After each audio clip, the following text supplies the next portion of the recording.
जब वो स्टैचू जाएगा ना फिर हाथों से जाओ थोड़े, हाथों से जाओ।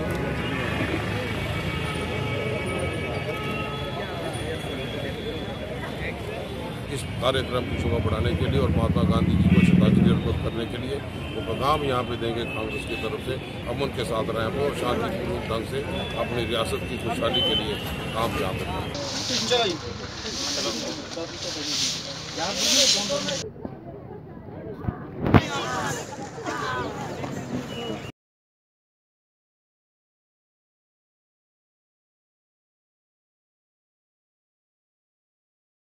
हमारा बुनियादी मकसद यही है कि ये मुहिम घर घर चले, इसकी इफ़ादत, इसके फ़ायदे हर ज़िशोर बाशिंदे को पता चले कि इससे हमारी कौन सी प्रॉब्लम दूर हो जाती है, हमारी बीमारियों का रुखसत हो जाएगा और हम खुशहाल ज़िंदगी गुजारने में कामयाब होंगे।